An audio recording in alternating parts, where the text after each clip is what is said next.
촛불혁명의 완성. 사시 합격자에게 절대 권력 준 적 없다. 국민주권 훼손 전횡에 특단 조치해야. 혁명. 이전의 관습이나 제도, 방식 따위를 단번에 깨트리고 질적으로 새로운 것을 급격하게 세우는 일. 국립국어원 표준국어대사전.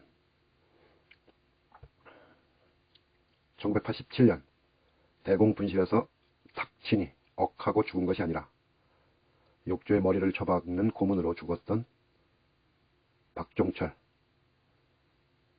그리고 그의 박종철군 고문살인 은폐조작 규탄 및 민주헌법 쟁취 국민대회 중 최루탄에 맞아 세상을 떠난 이한열. 두 젊은이의 죽음으로 유신헌법은 개정되어 대통령을 체육관에서 소수가 아니라 국민이 직접 뽑는 방식으로 바뀌었다. 2016년 12월 최순실이 사용했던 태블릿 PC의 존재 보도로 시작된 촛불 시위는 이듬해 3월 헌법재판소가 박근혜를 탄핵할 때까지 4개월 반 동안 계속되었다. 그 결과 이명박으로 시작해 박근혜까지 이어진 수구 세력은 쫓겨났고, 보궐선거에서 국민은 지금 정권을 선택했으며, 올해 총선에서는 집권당이 헌정사상 가장 많은 의석을 차지하고 제1야당은 4.19 혁명에 이은 민선 이후 60년 만에 가장 적은 의석을 차지하게 됐다. 우리는 4.19와 함께 이 일들을 당당히 혁명이라 부른다. 국민은 이 혁명을 통해 궁극적으로 무엇을 했던가? 그 이전 세상의 근간인 제도, 시스템, 문화를 바꾸고 싶었다. 제도는 시스템을 통해 발현되고 그 바탕에는 문화가 존재하는데, 최근 형식적 법치주의에 빌붙은 사법제도가 혁명 정신을 심하게 훼손하고 있으니 특단의 조치가 필요하다. 법치주의, 사람이 아닌 법에 따른 통치, 국민이 직접 선출한 대표에 의한 입법,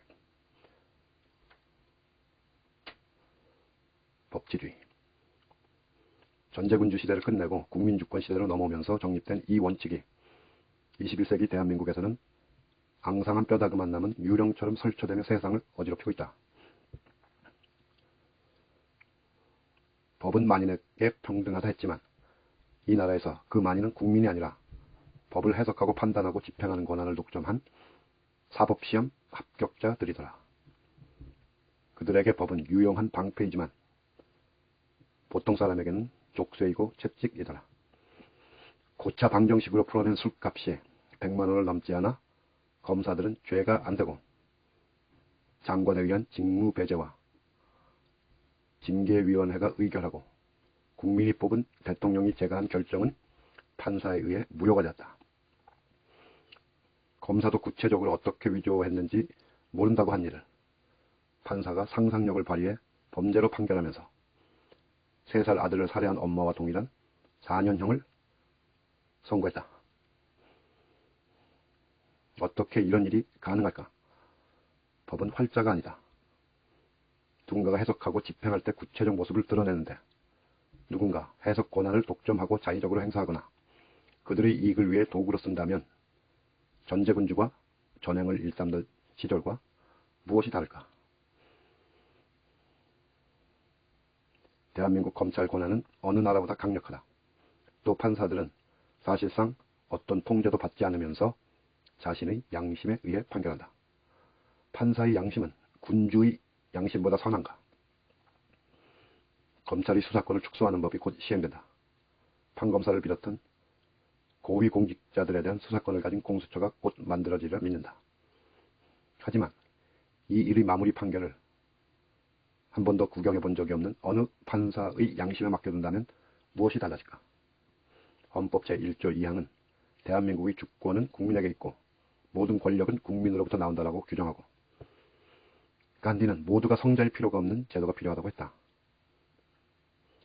국민은 고작 5천여 명의 사법시험 합격자에게 절대 권력을 위임한 적이 없다.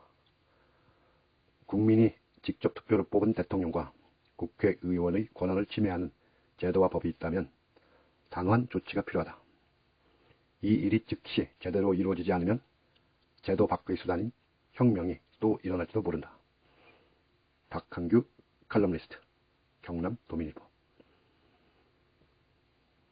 촛불혁명의 완성.